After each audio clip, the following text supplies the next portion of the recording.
それまではじゃああんまり教科書には出てきてない。 No.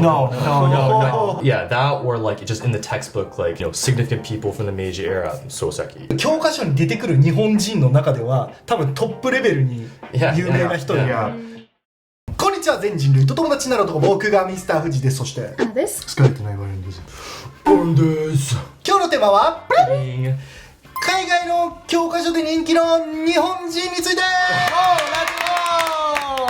歴史バージョン。歴史バージョン。本日もアーロン先生よろしくお願いします。お願いいたします。お願いします。お願いします。もうね、おなじみの歴史界でございますけれども、大学院も歴史専攻で卒業されたアーロンが日本の歴史に関して海外目線からこうね、今日も面白い話をしてくれるということで、今日のテーマは海外の教科書で人気な日本の歴史上の人物ってこと。 Yes, exactly. Oh, that means I've heard about these people, right? Exactly, yeah. Right? So Right? it'd be nice to have in your history textbooks what Japanese people came out or mentioned there. And I'm from Canada, and so I'll be mostly talking about these people from a Canadian perspective, but also our friend Byron here, he's American. That's right. And so it'd be good to see in what way these Japanese figures were treated from an American perspective. Cool. In these textbooks as well. So, よろしくお願いします。お願いします。海外の教科書で日本人が扱われてるっていうのも初耳というか、まあそれ分からないじゃん、日本人としては。 I guess so, yeah. だから今日めっちゃ面白い動画になるんじゃないかなと思ってますので、よかったです。はい、皆さんお願いいたします。それでは Let's find out! 一人目、Emperor Meiji. Whoa! The architect of modern Japan. Dang, what a thing to say, man. Yeah, totally, yeah. Me personally, I think Meiji Jidai onwards in Japanese history is the most interesting, mostly because you see a lot of like mixing and stuff here. You see a lot of advancements in technology, a lot of adoption of Western ideas and stuff like that, and you know how the Japanese people dealt with that and how they dealt with the challenges of the modern world. And I think thanks to or because of Emperor Meiji, a lot of these things that Japan experienced because of his vision that he had for the country. A lot of the things that we enjoy now, being residents of Japan, are maybe in some ways, thanks to him, indirectly or directly, who knows, that's up for debate. But I think the first person that really comes to mind who is listed in textbooks in Canada and probably in the US as well is probably Emperor Meiji. そうなの。 He's there. What he did, first of all. So Emperor Meiji kind of ushered in what's called the Meiji Restoration in Japanese history. And this began in 1868. And so what the Meiji Restoration meant, restoration meaning, you know, you bring back to something, right? Yeah. Which in this case means bringing back the imperial system, right? So before this time, especially during the Tokugawa era, Edo era, this was shogunate time, right? The shogun was basically the de facto leader of the country, and it was basically a military dictatorship that kind of called the shots, let's say. But thanks to Matthew Perry, but because of Matthew Perry and the Americans kind of pushing their way into Japan and forcing Japan open to trade with the rest of the world, it caused a lot of internal turmoil. And there was lots of talks, and long story short, Emperor Meiji was put at the top of the political structure again, and Japan officially returned to the imperial system and no longer was a dictatorship. Yeah, they adopted what more quote-unquote Western democratic political systems, and Japan underwent a really rapid industrialization and modernization process that basically caught Japan up to the rest of the world. Because if you recall, in previous videos during Sakoku, there was no real need for Japan to kind of compete with the rest of the world, right? Because they were just isolated from everyone. But with being quote unquote opened up to the rest of the world, they saw what was going on. Like, oh man, we're so far behind. Emperor Meiji, he was like, let's get things going, and he turned on the engine and off they went. And now, thanks to him, I suppose, Japan is a very modern democratic country that we see today.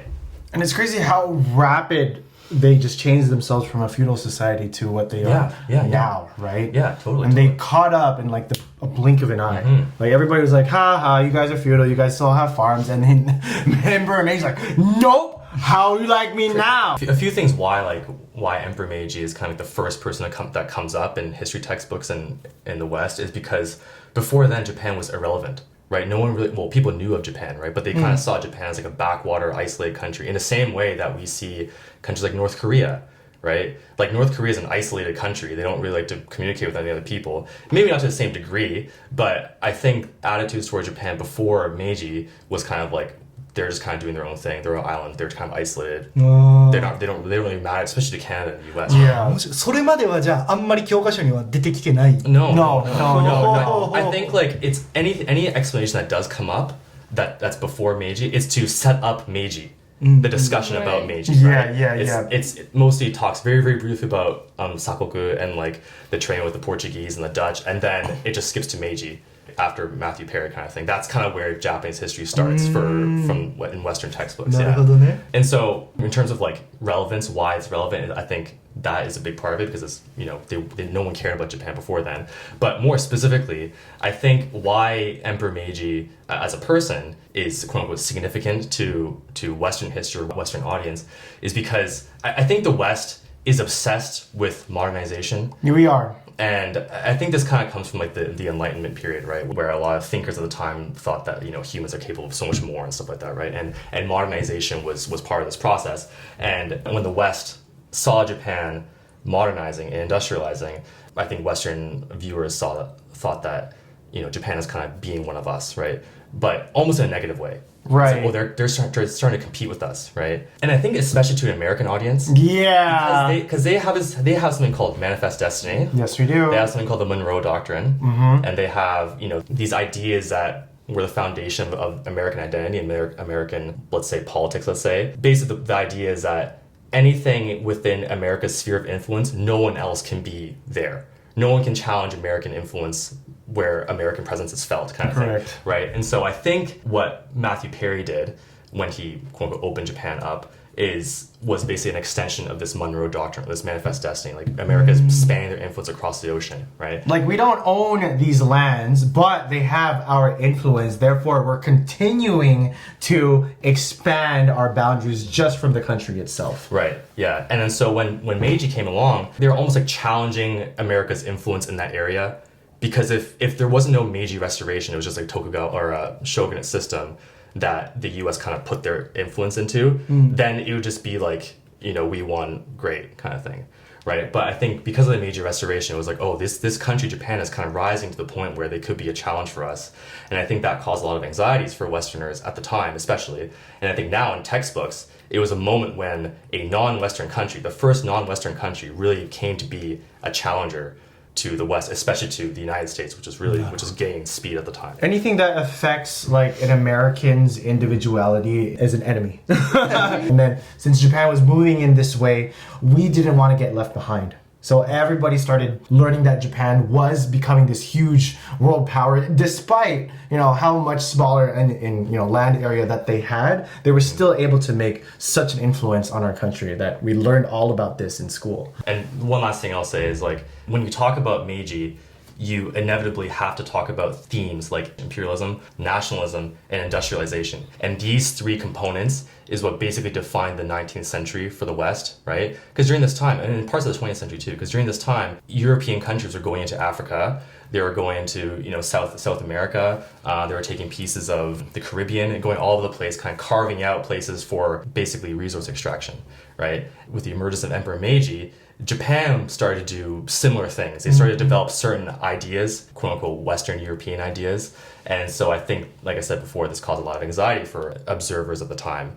And so because of that, Emperor Meiji is the first person to come up in most history textbooks when talking about Japan, because it was like the first non-Western country to kind of challenge European supremacy globally. Like, why are you guys stepping on people to get to the top? That's what we're doing. Exactly, yeah. Stop doing that. Don't copy us. ということで明治天皇でした、はい。次 Isoroku Yamamoto. Whoa! A little touchy, eh? Yeah, the tragic strategist. The tragic strategist. That explains. Okay. 何をされた方かちょっと教えていただいてもいいですか、 Well, you're in for a ride here. First, are you gozonji'd with Mr. Yamamoto, the two of you? Well, I'm from America. Okay, so you've heard of him. You've heard of him. Anna, how about you? No. You know? Okay. I'm happy we're having this conversation then, because this is a very interesting figure, I think. To start, Mr. Yamamoto here, he is often credited in textbooks, in Western textbooks, as being the main plan, the brain behind the Pearl Harbor attack, and kind of plunging Japan into a war with the United States. And so when you look at him from like that perspective only, it's very easy to paint him as like a villain, right, as like a very evil person. And perhaps that assessment is justified. But I think a deeper look into his character, a deeper study into his personality and his history, personal history, I don't want to say empathize, but I think you begin to learn that this person was much more complicated than you may think firsthand. Mostly the reason why this guy pops up in textbooks is because of his involvement with Pearl Harbor and kind of launching Japan into a war with the United States. Yikes. パールハーバーを指揮してた人なんだよね。Yeah. That's what he's credited with. Yeah. You know, the people at the top, they have to take the blame. And then in American textbooks, that's pretty much where all the blame goes to. Like the person who executed Order 66, you know what I mean? Yeah. So he was the commander-in-chief of the IJN, the Imperial Japanese Navy, during World War II. And like I said, he was the chief architect and planner behind the Pearl Harbor attack in December 1941. So if I were to leave this discussion with that info alone, I think it'd be very easy to paint him as like, oh, this guy was very reckless and very impulsive and he didn't really think things through. But you do a little bit of research into him and it reveals a much more complicated character, I think. And so the reason why I say this is because he had a very, very deep connection with the US. Not because he did this attack on Pearl Harbor, but not because he planned this attack on Pearl Harbor, but he actually studied at Harvard University before the war. Yeah. Wait, I did not know that. Yeah. What? He was a student at Harvard. And he was, the naval attaché in Washington, D.C. for Japan. And before relations between Japan and the U.S. kind of crumbled, he was very, very much involved in studying in the U.S. and understanding American capabilities and trying to take as much as what he could learn and bring it back to Japan. Not because they were planning necessarily for a war, but I think, all like the most important people or who wanted to get ahead, they went to the U.S. to study, right? To study from the best around, or that's what people say. And so going back to Pearl Harbor, he was kind of the one who planned things out and ultimately said the okay to do it. Yeah. But from what I read, it seems like Japan's military leadership, they kind of wanted to, they were feeling threatened by American presence in the Pacific, right? And they were kind of weighing options, like what can we do to kind of, deal with this issue? And when they proposed attacking Pearl Harbor or dealing with the U.S. directly through violence, I could be totally wrong with this, okay? But so please correct me if I'm wrong. But from what I can understand, it seems like Yamamoto was the one who was like, we cannot do this. We cannot win a long, drawn-out war with the U.S. Going to war with the U.S. is a terrible, terrible, terrible idea, and it will be counter to exactly what we want to do long-term with what we plan to do during the war. Oh my gosh, I wish I read that in textbooks growing up, because none of that is written there. Right. Like his inner turmoil, like, dude, this guy studied in the U.S. to learn about the U.S. like naval system, right? Take that information back to probably spread it to his country, and then ordered to relentlessly attack Pearl Harbor. He must have had this complex that just destroyed him on the inside. Yeah, totally, right? And like for sure, I mean, it's really funny you say it because I want to talk about some more like thematic stuff about his character. Yeah. But like just to finish up his like bio, I guess right now, he planned the attack on Pearl Harbor, and that brought Japan to war with the U.S. And then very poetically, he was shot down in 1943 while he was flying in a plane. He was shot down by American forces.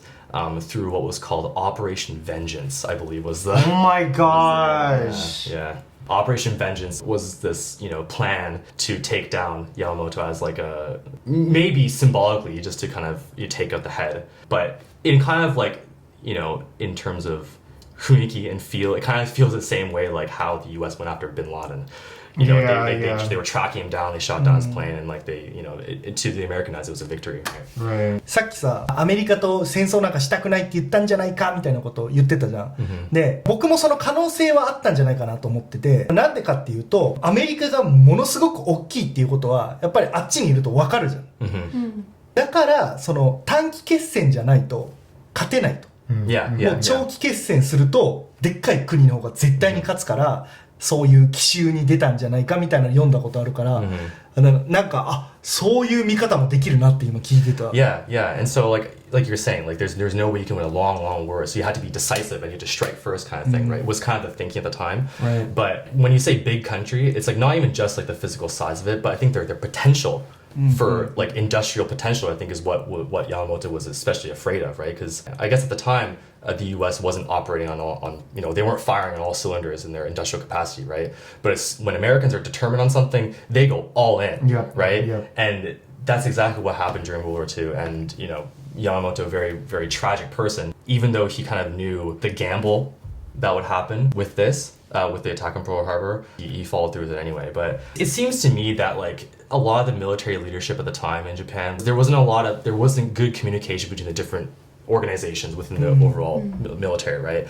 And I think perhaps one could make the argument, I'm not saying this is true, but one could make the argument that Pearl Harbor was a consequence of this miscommunication among the organizations, right? So I think despite the fact that Yamamoto was like, in a long drawn out war, we will lose 100% of the time, we should maybe reconsider our plans. I think the other organizations, other leadership were like, let's do it anyway.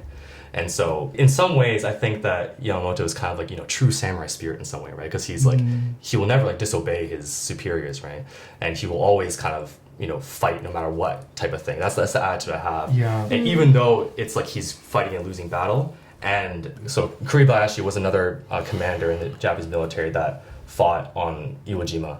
And in a similar fashion to Yamamoto, he also thought like, once the Americans come, we will lose, but our goal is to kind of inflict as much damage as possible to kind of slow the advance onto the mainland, right? But even though he knew that he was going to die, it was like, I'm just going to hold out as long as I can kind of thing. And like, war is really messy and it's hard to like respect people who were actively trying to hurt other people, but I still think it's like, damn man, like these people really, really were married to the cause, let's say, or like married to their commitment to being a soldier kind of thing, right? And in that way, it's hard not to be like, damn bro, respect in some way. So yeah. 山本五十六さんはさ、アメリカカナダの教科書でどんな感じで扱われてる？ Oh man. めちゃくちゃ敵やみたいな感じ。 Well, that's the thing. Like, I remember reading the headline of the textbook, and you would read, "The bombing of Pearl Harbor," right? And then it would initially talk about Japan. In December 7th, 1941, like, Japan inflicted, like, this massacre upon Pearl Harbor. And it focuses on, like, the families that were hurt. It focuses on rebuilding Hawaii. It focuses on, like, everybody setting their resources to get revenge for Hawaii. Right? And it doesn't even focus on, the inner turmoil that this person had. It doesn't even have him going to Harvard, right? Because I feel like that would make American kids feel like, wait, what the heck? This guy spied on us, learned about our naval system, took it back to Japan, and then bombed us, right? So it initially just talks about how this was the catalyst for the war. And that's so weird to think about, right? And I'm like, that's not what happened. That's not what happened. This is not the catalyst for the war, because then they segue in to what happened in World War II on the later, In textbooks in America and Canada, when talking about World War II, they usually point to two people or two things that that caused the West's involvement in World War II, right? One is Hitler bad, right? Yeah. The second being Pearl Harbor bad, and in parentheses, Yamamoto did this kind of thing. It's kind of like the treatment that I see in textbooks, but like I say, if you peel back a layer or two, it's like this guy Yamamoto. He's like Shakespearean in some way. It's like such a tragic tale where like it's like poetic. It's like, I know this could be a very, very bad thing for my country, but I'm willing to do whatever it takes. And if this gamble will pay off, then fine. But I know the consequences of this, and I've done my due diligence to tell my commanders like this could end up very, very poorly. But what do you think? And I guess they got the okay, and then off he went. Right. Really interesting thing about history, let's say, is like, you can talk about people on like a very surface level and be like, oh, this person did this person did that, blah, blah, blah. But then as soon as you start, like I said, like you keep saying, peeling back the layers or connecting the dots, like what makes people do things? Why these people are a certain way? That's when history gets really, really interesting, because you get an understanding of like, people back then aren't any different than how we are now. And it's really easy for us to point the finger like you're the enemy or you're a horrible person, but you can't isolate someone in a vacuum and be like they're completely separate from everything that was going on, right? Because the environment and the circumstances at that time shaped him the exact same way that our environment and circumstances are shaping us right now. You can make all these arguments about what happened, what led Japan to World War II. You can point to the oil embargo that the US put on Japan. You could point to the League of Nations being very, very unfair to Japan. You can point to when Matthew Perry came in, he basically started this standard of like having these unfair treaties thrust onto Japan and making Japan a pariah, even though they're just doing the exact same thing that the Western countries are doing, right? So you can point to all these things and say like, well, you kind of forced Japan into this situation. What did you expect was going to happen, right? I think would be the counter argument to some of this stuff. But also in textbooks are based on national curriculum, and national curriculum should reflect what the nation is trying to teach, and so I think it has to reflect that. It's really hard to see somebody who is multifaceted and has a lot of emotional layers when you're raised in a country with Christianity. Right? With Christianity, you're raised with these facts that there are angels and there are devils. Right? And it's easy to look at things super black and white and just look at the effects on why these things happen. This led to this, that led to this. But nobody talks about what happened in the middle. They don't talk about the human aspect that was occurring while all of this was happening. And nobody focuses on that in the States. There's just no humans. There's angels and there are devils. Yeah. That's it. 山本五十六さんって日本とアメリカで知名度が全然違う方なんじゃないかなと思ってて、もちろん日本の教科書でも習うから知ってるのは知ってるんだけど、じゃあ例えば徳川家康とか織田信長とかと比べると全然知らない人も多いと思うんだよね、でも対してアメリカとかだと教科書に出てくる日本人の中では多分トップレベルに有名な人で、だからまあこれでも分かるようにその物事って多分表と裏があるっていうのはその日本が気にしてるところと海外が気にしてるところ、逆に言うと日本人はその原爆を落とした方の名前とか覚えてるしみたいなのもあるし、両方の面から見れてるのってなんかすごい面白いなっていうの。Yeah, it is really interesting. Yeah. ということで山本五十六さんでした。次、Toyotomi Hideyoshi. Oh. The peasant who unified Japan. The peasant who unified Japan. Okay. Yeah. Please enlighten me on this. Okay, so another war-related person, I suppose, but Hideyoshi is kind of like the big three, right? If you recall, Nobunaga, Tokugawa, Toyotomi Hideyoshi. He's like one of the three main unifiers of Japan during the Sengoku Jidai or whatever, right? And it's thanks to these people, the work of these three people, that brought an era of peace in Japan and unified the country from top to bottom, let's say. The reason why this person shows up in textbooks is in a similar way the reason why Meiji shows up, Emperor Meiji shows up, because he's kind of seen as like building Japan as we see it today kind of thing. And I think what a lot of Westerners want to ignore or like to ignore is like the more like nitty-gritty details and stuff like that. Like, what act was passed in like 1050 AD or something like that. Or like, who cares about what certain, the squabble between certain clan members or what sort of literary movement was going around this time. I think that stuff, especially in public education, usually gets swept over. But Hideyoshi, along with Nobunaga and Tokugawa, these guys are like very similar to Meiji in the sense that they made Japan as it is today. And Hideyoshi was basically the groundwork for what will eventually come during the Tokugawa era and then eventually the Meiji era and onward. So we have a lot to, I suppose, thank, I guess. I mean, like everyone in history is significant, but I think his influence and his impact is impossible to ignore. Some things that I found particularly interesting about this guy is not necessarily his warring capability or his personality necessarily, but this one thing that he passed called the sword hunt. Or like very, very rigid class structure where that necessarily didn't exist before his time. And shi no kosho. There's warriors, there's farmers, there's workers, and then like merchants. Merchants, right? There we go. So like there's people are divided into one of four categories. And I think from like a Western perspective, it's the most similar thing that you can kind of relate this to is like, the caste system in India or something like that. Right. People are kind of hereditary, they are stuck in this class forever kind of thing. So if your parents are warriors, your family will always be warriors. If you're farmers, you'll always be farmers. If you're workers kind of there's no gachapon to pick your class. Yeah, exactly. There's no random character select. Right? And so why I think this is particularly interesting is because he really believed that this is the way to make Japan safe or stable, right? Because the issue that they were experiencing before this was like they were years and years of civil war, right? And the reason why civil war breaks is because everyone can have access to weapons, if you put it simply. That's right. And so what he did, he confiscated all weapons from peasants and made them only peasants. Right? And then he also made warriors only warriors, and warriors had to live in castle towns. and they couldn't leave the castle towns kind of thing. And merchants had to stay merchants and so on, right? 考えてみたら面白いよね。 Right, exactly, yeah, it is very 成り上がりの秀吉が身分を固定するんでしょ。 Yeah. It's very 固定する, yeah. なんか自分と同じ人が現れたら嫌だなっていう気持ちもあったんかな。なんか理由の一つにもしかしたら。Yeah. And the other thing that I find interesting about this is that like this thing wasn't just isolated to Japan. It didn't just end with when he died or when he was succeeded by Tokugawa. Yeah. Because there's this historian, this Canadian historian named Andrea Geiger, and she wrote this book called Subverting Exclusion. And she studies history of migration and she studies Japanese history, Japanese in Canada.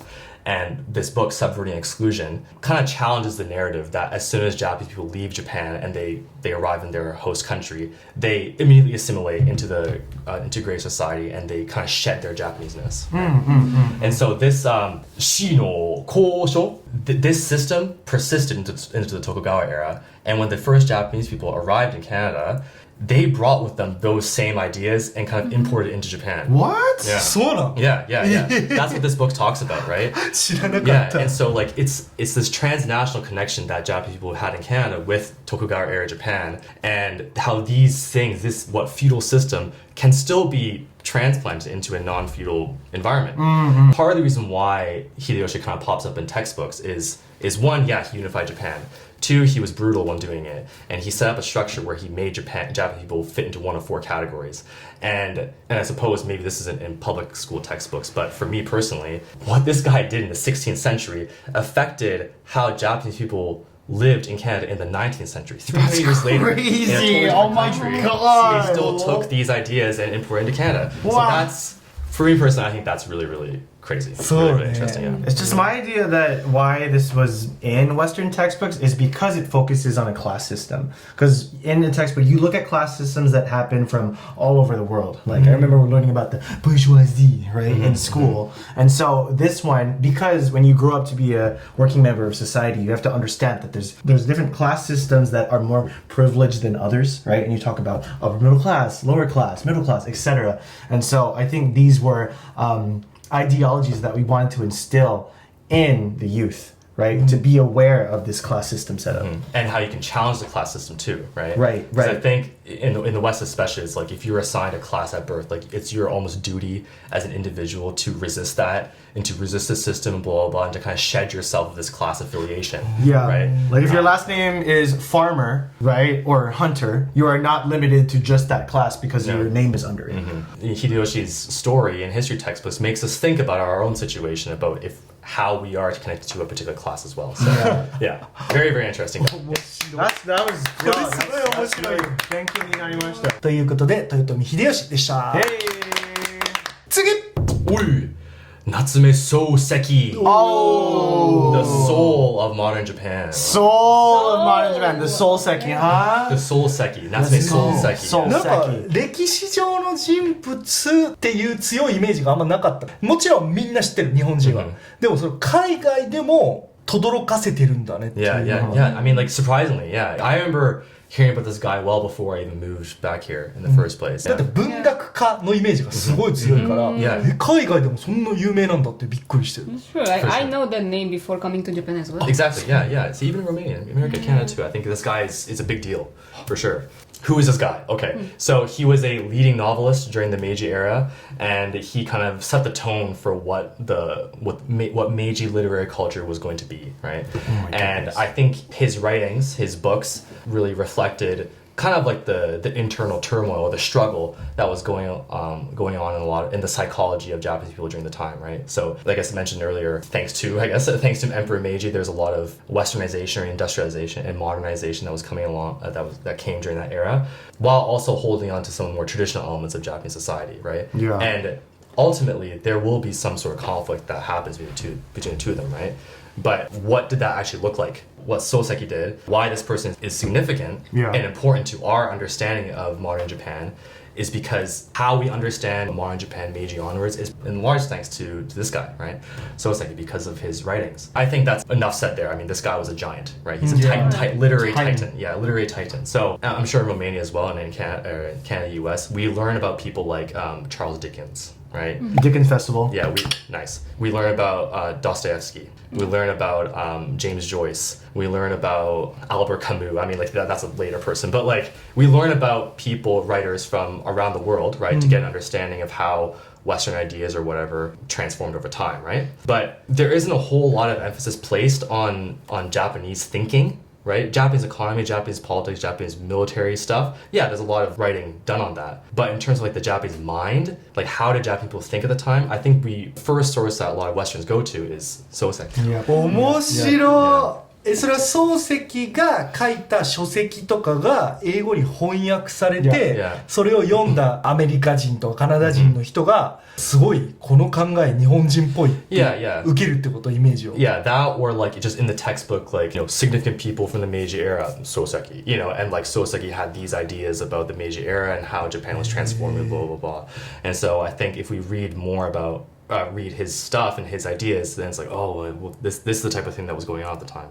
And the one thing that I found particularly interesting, or a few things I found particularly interesting, is that, yeah, so he's traveled to London, and so he studied, you know, Western ways of thinking and so on, right? And then, but I think after he did his trip to London, he started writing about how Japan was transforming and how people were struggling with this transformation, right?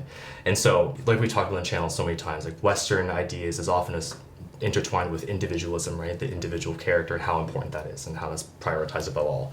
And Japan isn't quite that way. And I think Soseki is the first person to kind of make that apparent for a lot of people. And so in his writings, he criticized the westernization that was happening during the Meiji era.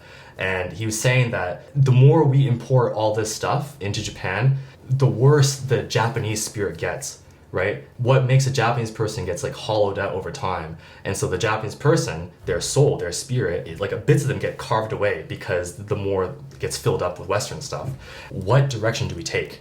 Right? How are we going to reconcile these two directions that we want to go in Japan? Right? This is super interesting because from an American perspective, like how I think about this is that we were still searching for our individuality when we got independence from Britain. Right? Mm-hmm. And so we were still trying to make what an American is by being independent, by, you know, industrializing and also coming up with an identity and being modern at the time, right? Mm-hmm. But then I think also Americans loved to be called out. They love to be called out on just like things that what they have done that affects other people, right? But then in Japan, they were struggling because they've already, as Aaron has told us before, they already established who they were as Japanese people, right? Yeah. And so bringing all of like these Western ideologies that came into their country and that happened in the blink of an eye, there's probably like an inner struggle that happened trying to balance both of these ideologies at once, right? Like, am I Japanese? Is it okay for me to accept these different values that I've never seen in my life? Is like,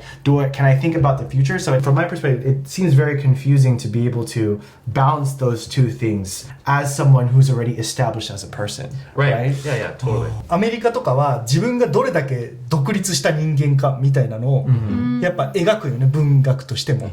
でも夏目漱石は孤独とか心のこの揺らぎみたいなのをすごい書いてる。でそんな人は西洋の目線で言うと珍しいというか。Yeah, I mean, especially in like the American context, because Americans went to America for like a very, very express purpose, right? So in order to make your identity, you have to kind of craft it from the ground up. You can kind of decide how you want to be treated or how you want, what kind of person you want to be, right? But I think Japan's a bit different because it's so old. It's simply so old, and so many things were happening over time that like what made Japan in 1500 AD is definitely different than what made Japan in 1900 AD. I think this guy is really interesting. I mean, I think his influence can't be understated because along with like other giants like Dostoevsky and Dickens, Natsume Soseki is kind of among those people. Like he's that important. Yeah. In textbooks. Yeah. でも心とか有名だったりするの？海外。Yeah, I'm pretty sure. I mean, I think like whether or not they'll be able to name some of his works specifically is I don't know. But they definitely know his name. They know his name. Yeah. They know his name. His work not so much, but the name is very. Yeah. And his ideas I think are more important than like the actual books that he's written. もうその頃から日本人とアメリカ人分かり合えてないんだねじゃあ。もう全然違うんだね。ということで夏目漱石でした。漱石。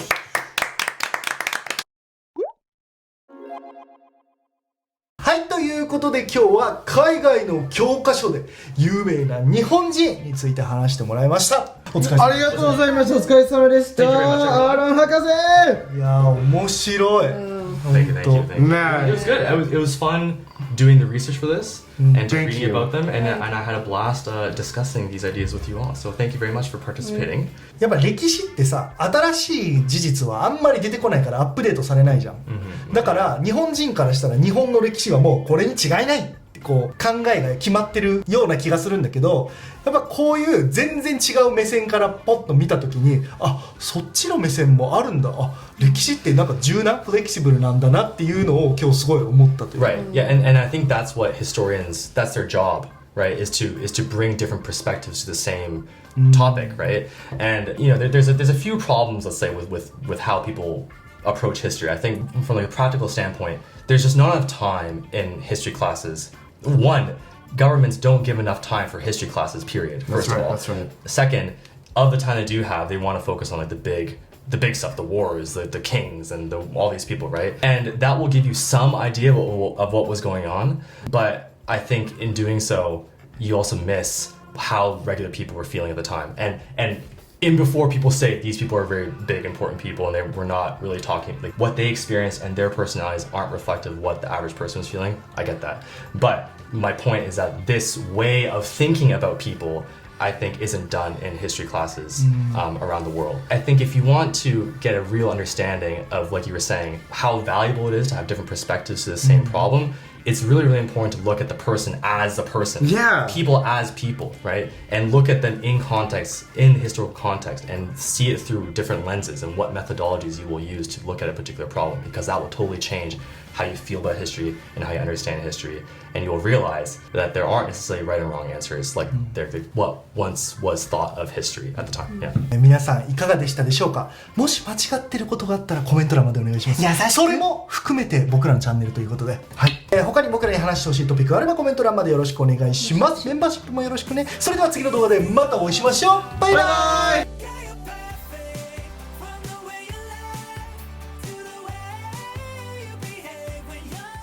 チャンネル登録お願いします。